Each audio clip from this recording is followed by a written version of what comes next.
Good morning and welcome to healthierlife.tv. My name's Paul Bursey, speaking from Essex, near London, in the UK. My co-presenter is... Good morning, everybody. It's Warren Conley here, coming to you from Santander in Hungary. Wow, fantastic. Yes, great.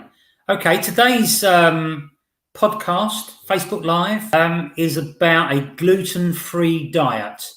Now, is it a craze or is it essential? Well, we're going to find out. So, anyway, Warren, when you go out, I mean, obviously I've not been to Hungary, but when you go out locally, do you ever notice gluten-free products in the shops or stores? Yeah, no, sometimes you do. Sometimes you do get it. Yeah, I mean, at the end of the day, it's the EU. So you do find from time to time some gluten-free stuff like pizzas and certain products that have gluten proteins in, which is essentially what gluten is. Yeah, you do, but probably not as much as often as you might expect. Yeah, the ones in the UK seem to have your free from corner if you're lucky, and it's pretty shambolic, really, overall. It seems that they're just playing along with the crowd because you have to, and as I say, and all I can say is I don't have to be gluten-free, but let's put it this way: I've bought bread before to see what it tastes like, and it's awful. The ones I tried. Okay, yeah. I'm sure there's great things out there, but again, you only really go to these little places in the stores, and they make a little bit of effort. That's all they seem to do. So, go on.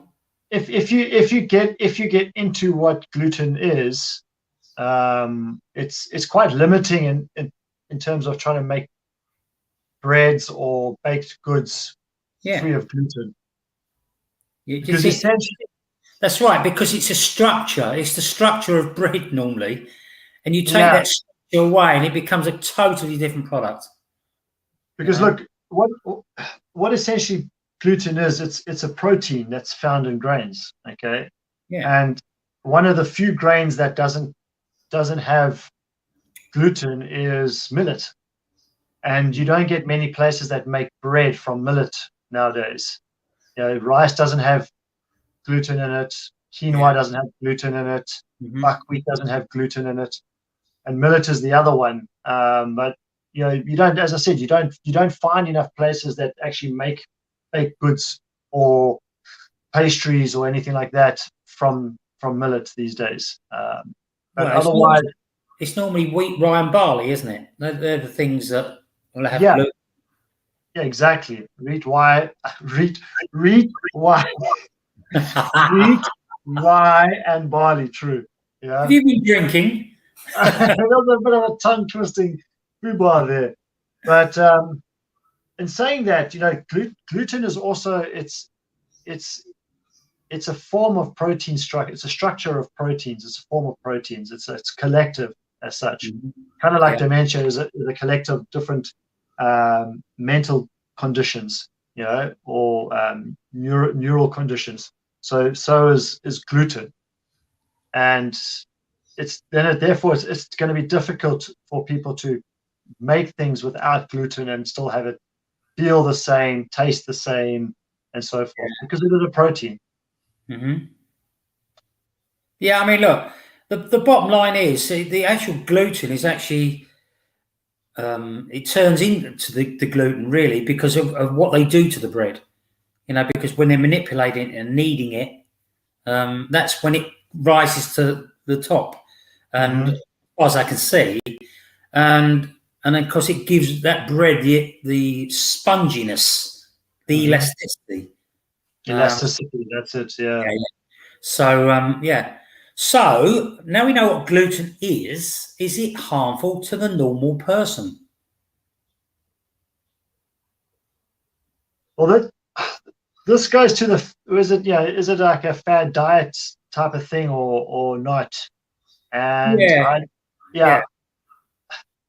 to answer your question in a roundabout way, these gluten-free diets, in my opinion, personal professional opinion, the way that they've been branded and marketed and put out there, it's kind of like a one-size-fits-all kind of scenario, whereas it's not, because the education is not as in depth as it needs to be in order for people to understand, which is why we're doing this call, right? This show. Absolutely. And yeah, gluten is okay for the most part for most of us, but there are many people out there that have certain conditions that are either irritated by gluten, okay, or I mean, yeah, gluten just does not serve these certain conditions. So there is a section of the population that should stay away from gluten for health reasons, but the vast majority of us don't need to really be too concerned about it. So, in answer to my question, is it harmful to the normal person? The answer is no. Not that. Well, I mean, what's normal, right? No, as in the vast percentage, the masses. Yeah. Who's the normal person? To be fair, we don't really know because most people remain untested. Yes. And that's the problem. Individually, I would think a lot of the time you will know if you need to be gluten free because of the symptoms that we're going to talk about. But so it's not injurious to anyone apart from the people that have celiac disease or gluten intolerance, which are actually two different things. Well, yeah, you have gluten intolerances could be basically celiac disease, as you say, which is essentially it's a chronic digestive disorder and an immune disorder. Yeah. Right, and that can cause damage to the small intestine. If you're eating gluten, if you're consuming gluten, it can cause, because essentially what happens with the gluten proteins is that they're not digested by the body like other proteins are. They're non-digestives, and that can cause problems in your digestive tract, in your intestine, where you can get perforations of the wall of the intestine and stuff like that. So it's there's that. Then you've got irritable bowel syndrome, which is another gluten intolerance. All right. And if you got not IBS, non-celiac gluten sensitivity. Yeah. All right. So that is essentially so you don't have to have celiac, but in other words, what I'm saying is sometimes one of those covers up the other one. Yes, and the other one is also wheat allergy. Yeah. There's three separate things there, and then once you've divided it up and found out what you really are, what really the problem is, there's going to be varying degrees of each one. So it's individual as well. So they can cross over into each other as well. Yeah, and they can go from unpleasant to life-threatening. Yeah, depending on who you are, what your body's like. But the big problem, when you mentioned celiac disease, one of the biggest problems is absorption of nutrients, because you spoke about the intestinal wall and the small intestine. You've got little things called villi, which are like little fingers. Celiac disease just comes along like a big Russian tank and smashes down on the villi, making it flat. So you can't absorb the nutrients. Yeah, so it's excuse me. So is it injurious to anyone? No, it depends on the individual, really. And the only way you can find out if you've got it is to be tested. Yeah, for sure, of course. And so again, always make sure you refer back to a health professional, and if you need to get tested, get tested. As we always say, always be guided by a professional.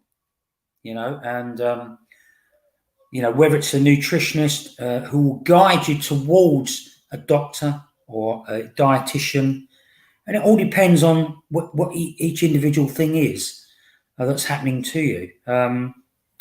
So in theory, is gluten nasty for you? I mean, how in percentage wise, how nasty is it to people? Let's say in the UK, well, 1% of people in the UK have gluten intolerance. Okay, and another 1%. I don't know if you can have both, but celiac disease. Now in the US, it's up to 6 to 7% of people have gluten intolerance. The issue. 1% is a lot, eh? 1% is a lot of people. Yeah, well, 67% is 20 million. Around about 20 million have celiac disease in the US. So we're talking a lot of people, and a lot of it goes undetected. Yes. And that's a big problem. So if you think in the UK, there's nearly 67.5 million people, and 1% of those, right? So we're talking between 500,000 and 1 million, probably around about. Okay, but that doesn't account per se for the people who have not been tested. Okay?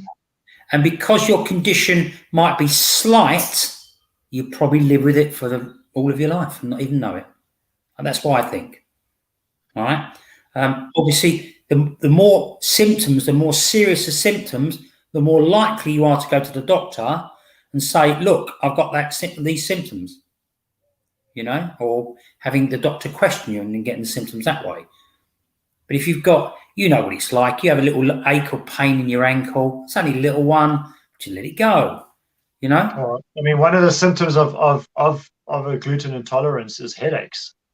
Yeah. How many people are going to go to the doctor because they're experiencing headaches on a regular basis? They're just going to go to the pharmacy and all they're going to do is take headache tablets. So it's, again, this is going to be an ongoing issue for them, and then it becomes other issues. Then it can, these symptoms can eventually then lead on to something like, autoimmune diseases, and in the long run, because of the inflammation that's going on in the body as a long-term effect of your gluten intolerance. Okay, so not to scare anybody here, but we say that this is affecting like special populations or small population groups. All right, and as much as that is the case, there's a lot of people that can be impacted by gluten because of their pre-existing conditions. So, for example, like if you do have autoimmune diseases like type 1 diabetes or Graves' disease, or maybe you've got Hashimoto's, rheumatoid arthritis, gluten is going to impact your health even more. It's going to have an effect on your health. Absolutely. Right? Yeah. And they do, and research has also shown that autoimmune diseases share common genes and immune pathways with celiac disease as well. So there's a lot of crossing over here going on within the body, and gluten can impact them. So back to what I said in the beginning, to your first question is, can it be harmful to people? Yes, it can be if you are at risk of being impacted by it and have some kind of gluten intolerance due to pre-existing conditions or not. But at the end of the day, those percentage of people in the population is very small. But if you take everything into account, it adds up. Then all of a sudden you're looking at a lot of people that could be impacted by gluten. Yeah. But the education doesn't share that with you. When you have nutritionists or personal trainers and dietitians talking about gluten-free this, they don't necessarily cover all of these factors. No, that's They just try to blanket it so everybody doesn't. All of their clients don't consume gluten. And one of the other reasons is behind this, and this is again a false flag. That maybe that's a wrong term to use in light of the current political situation around the world. But in terms of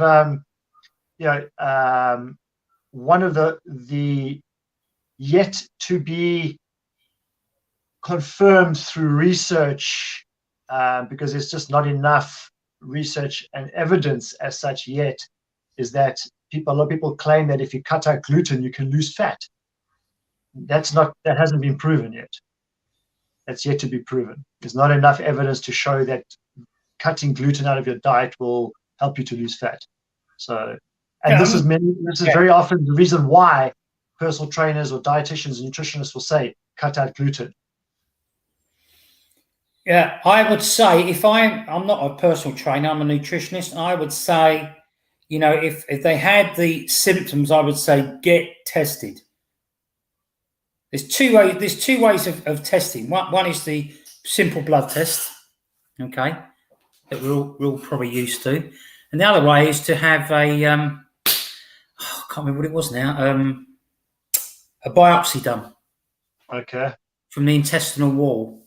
Okay. Well, that's more for celiac disease, but if it's just a gluten sensitivity, which is obviously the non-celiac, then basically you can get away with a blood test, as far as I'm aware. So, yeah. So I mean, you can diagnose. It can be diagnosed, and it can be diagnosed very quickly. All right. So ask the right questions of people, like doctors and people like that, and push them on it. Mm-hmm. I need to know, if I've got celiac disease, I need to know if I'm, gluten intolerant. You need to know these things because it can affect the rest of your life. And even more so if you talk about wheat, okay, which is life-threatening if you don't sort it out, you need to know. You need to be in the know.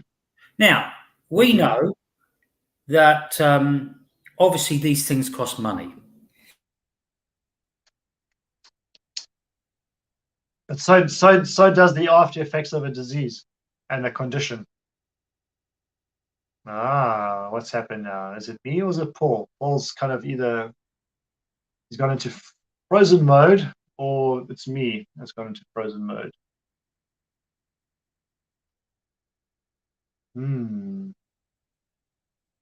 I think Paul's gone frozen.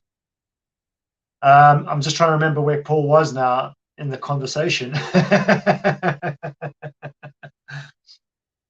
But if we're talking about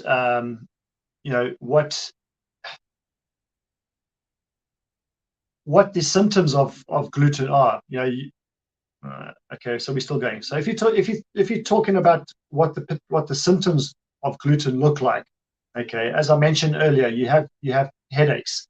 So headaches could come from so many different sources. Okay, there could be so many reasons for experiencing headaches.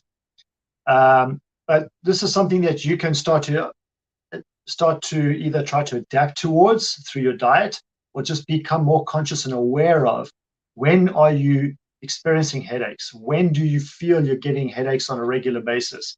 And if you're eating bread around those times, typically, or some kind of grain, typically around the times that you're experiencing headaches, then you want to maybe look at, okay, cut out the grain and then see if I experience headaches or not. Okay, because a lot of the symptoms that you're going to find with gluten intolerances are people just don't necessarily associate with anything like that. The other one, and why I say this, because one of the other symptoms is anxiety or depression. You could be experiencing anxiety and depression on a regular basis for multiple reasons. I mean, what's going on around us today at the moment with the impending financial crisis coming in, people losing the value of their income in terms of being able to shop and spend their money and things like that, and what's going on around the world. There's many reasons for people to be feeling stressed, to be experiencing anxiety and depression, but that can be as a direct effect of eating foods that are rich in gluten. Okay, fatigue is another one.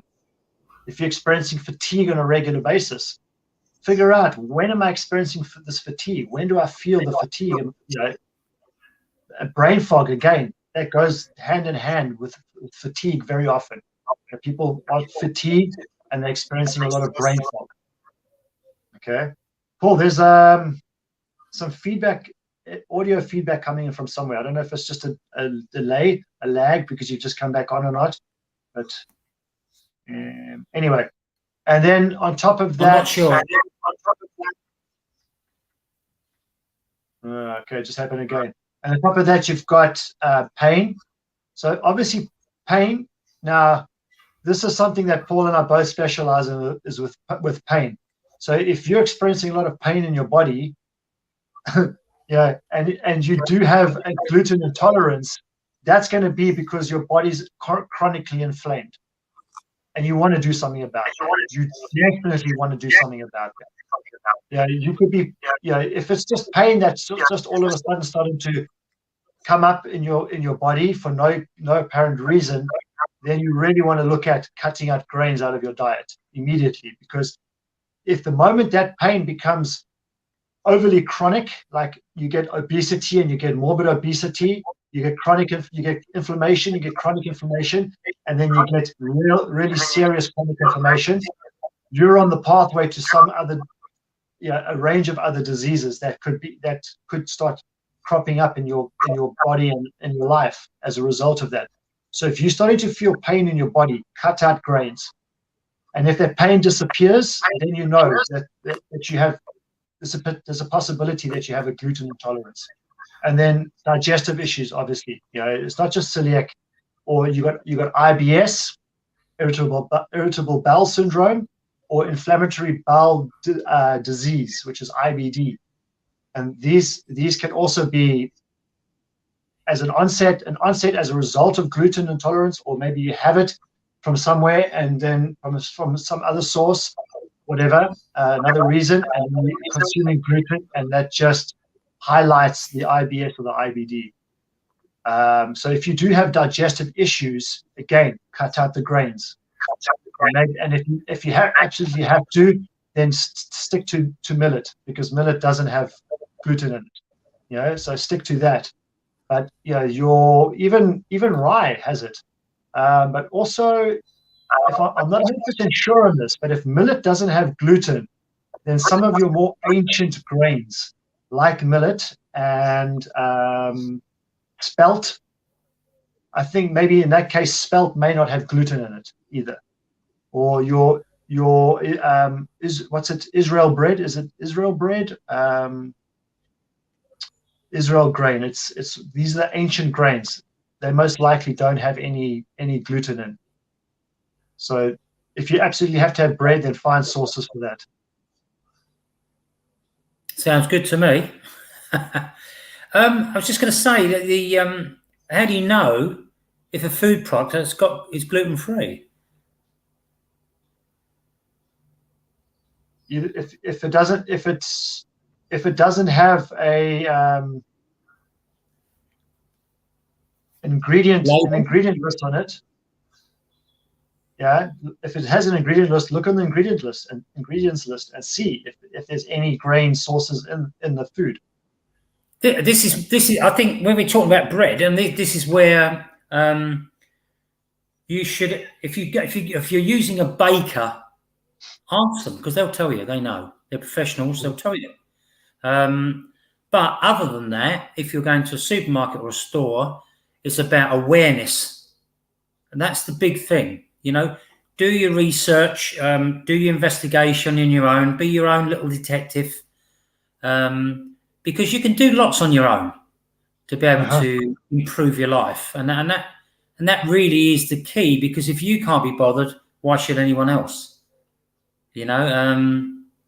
I say that with tongue in cheek, but we tend to rely on professionals sometimes a bit too much when we can. People do a little bit ourselves, And so, it's funny. It's funny. I had the same conversation with a young healthcare professional in South Africa the other day, and I asked her, what is one thing you want to see less of in your life? And she said, people that don't deserve my time anymore, because there's so many people that she deals with that have become so dependent on her being there, and they no longer actually need her, but it's like becomes like an addiction. People become addicted to either self-diagnosing themselves, especially if Yeah. somebody is prone to Mhm. various conditions, or I don't want to say hypochondriac, tongue in cheek, or too loosely, but people can easily become hypochondriacs because they start to self-diagnose themselves too much, and then on top of that, they then go to professionals and they become so dependent on those professionals because they Yeah. become terrified and fearful.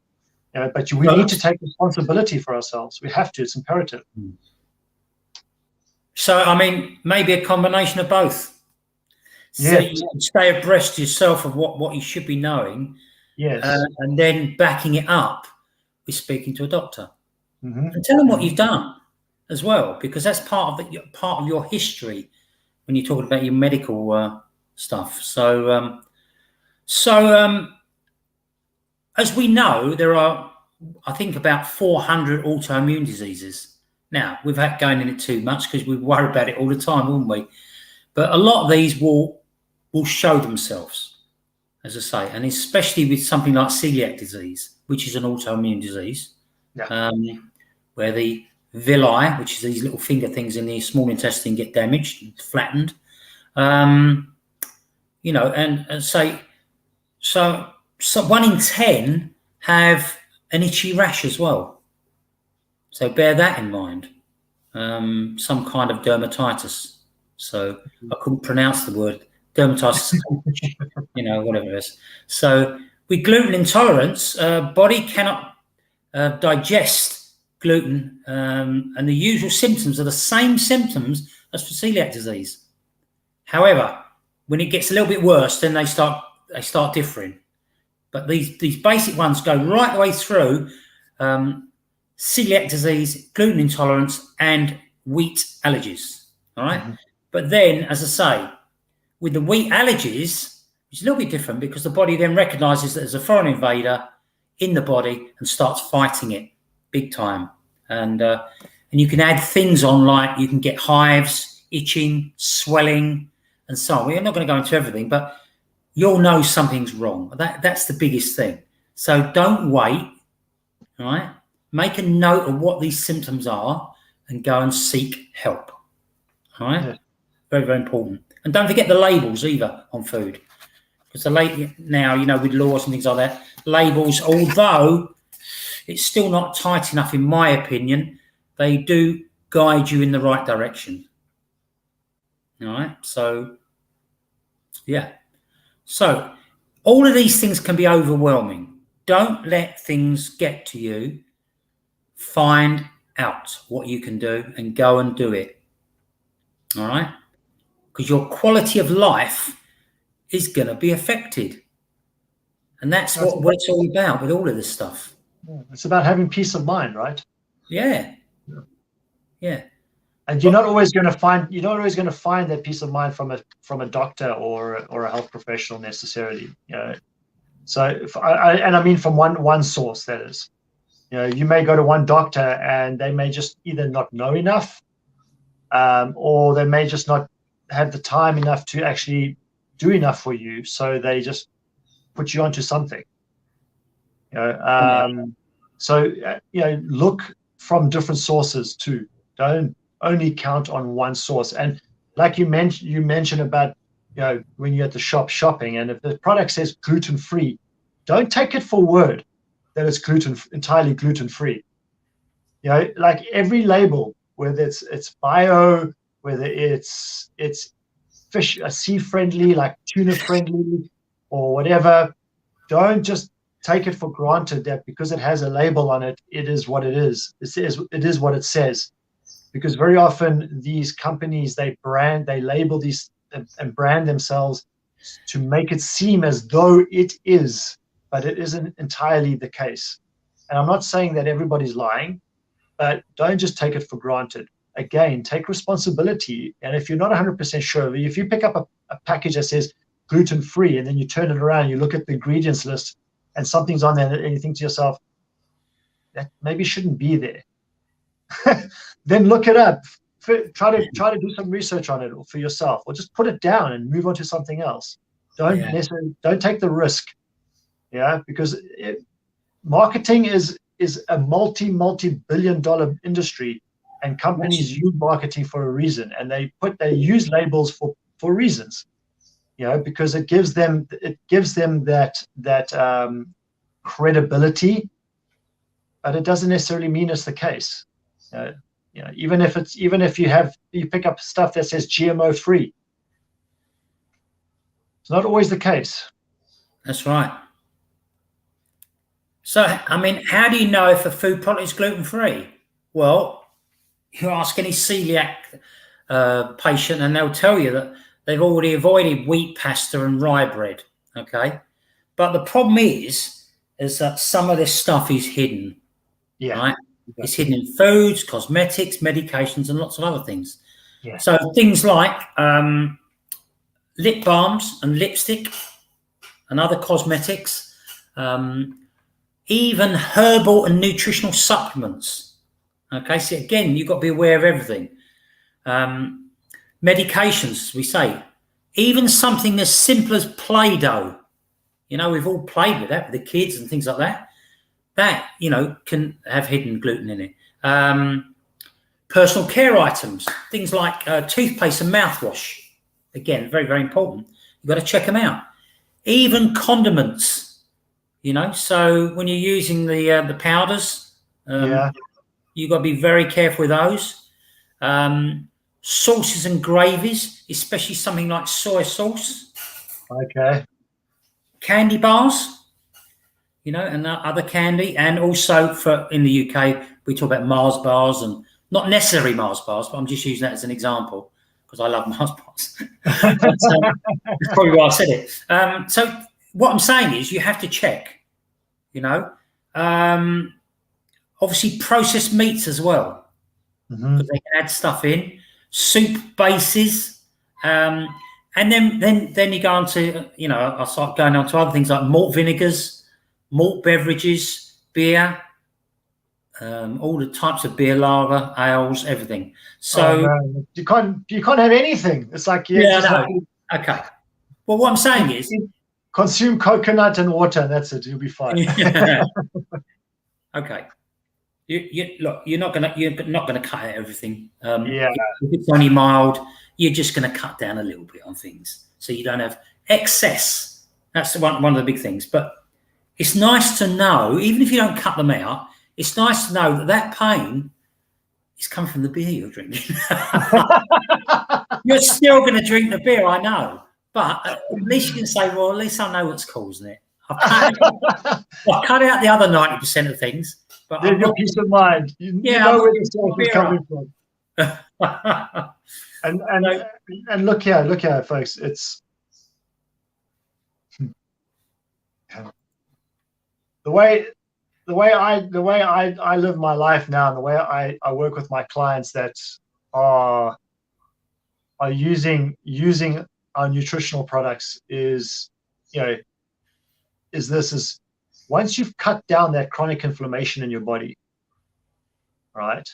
And I'm going back down. I'm going to science here. I'm going to the root of it, because very often people take medication, they take drugs, because it clears the symptoms of whatever they've got, all right? But it doesn't alleviate the actual symptoms. It just clears the symptoms away. So it basically masks the symptoms, but you still got the problem. The problem still exists in your body. But if you get rid of the chronic inflammation in your body, either by cutting out all of the stuff that we're talking about and cutting it all out of your diet. I mean, Paul and I, we know somebody mutually that has had to do that personally in his life before, but now he doesn't need to. Why? Because he's got rid of the chronic inflammation in his body. And the chronic inflammation will lead to pretty much everything we've spoken about. It can potentially lead to everything we've spoken about. And this is the thing. So if you can figure out a way to reduce the chronic inflammation, either by cutting out everything, and if you are gluten intolerant, all right, if you do have celiac disease, or if you've got other symptoms, other conditions that are perpetuated from eating gluten, then, and you're fine with cutting all of that out, then cool, good for you, because now you're cutting out the source of the problem. But if you want to be able to eat and enjoy life, then you want to also be able to figure out, okay, how do I cut out the chronic inflammation? Because the chronic inflammation is essentially what leads to all the conditions we're talking about. Is that you eat the gluten, the body's not able to digest those proteins, okay, and then the enzymes are not doing what they should be doing, okay, are not able to be doing what they should be doing, and then the body starts to and those protein enzymes, those protein sugars, they bind to certain parts of the body where they shouldn't be, and then the chronic inflammation develops from that. But if you can cut out the chronic inflammation, then you can start to look at living, be able to continue living life on quite an enjoyable level without having to cut out everything or pretty much everything. Because unfortunately, with a Western-based diet, you're looking at anywhere from, what was the number I wrote down here? Just bear with me a second. Anywhere from 5 to 20 grams of gluten being consumed on a daily basis in a Western diet. So if that's the case, just imagine how many foods you're eating that contain gluten. Yeah, so yeah, if that's the path that you want to go down and be able to cut and cut everything out, then speak to Paul and I, and we will guide you on that path and as to what to look out for and how to go about doing this. But if you want to just get to the root of it and cut out the chronic inflammation and bypass all of that potential pain, stress, anxiety, depression, brain fog, all of those symptoms that I spoke about, then come and speak to Paul and I, and we'll show you how to do that as well. So there's two answers here for you. In summary, there's two solutions here for you, potential solutions. Either you cut out everything that will potentially cause the problems, or you just you deal with the chronic inflammation in the beginning, in the first place. And then that just enables you to continue living a pretty decent life and be able to enjoy foods that you already enjoy without being too concerned about what the permutations, the possible permutations might be or might look like. How was that? Sounds good. What I say is, and I say it a lot, and you as an individual are unique. Nobody knows. We can guess and generalize about things, but you are unique. So everything's slightly different in every one person. Now, take this, okay? When we're talking about celiac disease, when your symptoms start, the average time for someone to be diagnosed with it is 6 to 10 years afterwards. All right? Now think about that. Think about something else you've got. That you've got to be brave here. No wuss is allowed here. You've got to be brave and attack it, near enough immediately. All right? It's very, very important you do that. And you can start off speaking to any professional at all, and they should, if they're good professionals, will guide you. If they can't deal with it, they will guide you to someone who can. Barring that, you go to your doctor. Okay, yeah. It's entirely a matter for you how you want to do it. And just bear in mind this also. There is something called a silent celiac disease as well. Okay, and it's only a small number of cases, and it doesn't improve, and it won't improve with a gluten-free diet. Okay, I'm not going to go into any names of it, but that's where you need to be careful, and that's why you need to jump on it straight away, because it's something that leads to T-cell lymphoma. Okay, it's not common by any means, and I don't want to worry anyone. But what I'm trying to get over to is the fact that if you get symptoms of something, deal with it. Don't wait. All right, very important. Even if you need, come and speak to us, and then we'll give you the proverbial boot up the backside to go to another professional. All right. So Because I don't, you understand, Paul, and I understand clearly. It takes a lot of courage for people to deal with it in the beginning. You know, it's very tempting to kind of bury your head in the sand and just think it's going to go away eventually. But once a symptom arises, that's what the body's telling you. The body's saying to you, "Hey, hello, wake up, something's not right here." put his hands up. Hello. Yeah. So, but sometimes we need a, you know, people probably need to feel that slap from inside their brain, hitting them on their head, going, "Wake up!" yeah, that's Because right. you know that's unfortunately what so many people require, is that proverbial slap up the backside. Very Right? similar. Very similar to having a Netflix, paying for Netflix every month and not using it. And not using, yeah, It's yeah, not in the same stratosphere, but you see what we're getting at. We put things off, don't we? We're we procrastinate. We put things off. I'll push it in the background. It'll go away next week or tomorrow or whatever. And a lot of these things don't. And I would say if you've got anything in your body, for anything that you know is not you, it's not your normal self, you feel out of sorts, go and sort it out. Now I know that some people might think they're being psychosomatic, is it? Where you're going about every little thing, but at least do some research about it. At the very least, immediately find out what it could be. It may not be, and hopefully, a lot of times it isn't. But if you don't do something about it, if you don't crack on and attack the problem, all right, then you could be causing yourself some serious problems. That's all I've got to say. very true. Yeah. And I'll give you two pretty good sources where you can go and do some of your research, if that's what you would like to do. And one of them is healthline.com, and the other one was WebMD. I use both. So, and you're going to find some pretty good information on both those sites there. And that'll give you, they explain things on there as well for you. So it's pretty cool. And doesn't take you long to do research. You just go to Uncle Google, put a search in there for something, whatever it is, and you'll, don't necessarily rely on Wikipedia too much, because Wikipedia is more open source. So anything can be written on Wikipedia. But yeah, healthline.com and WebMD. Absolutely.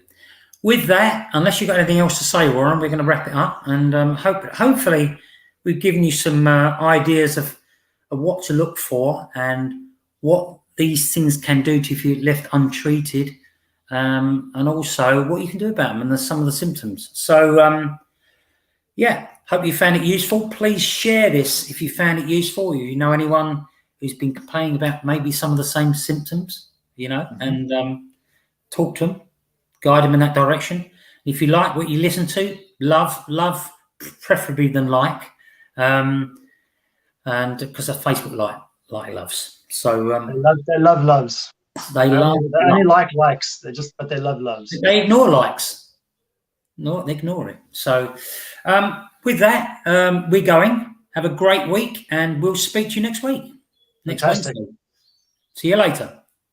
Great chatting, Paul. Yeah, it always is with you, mate.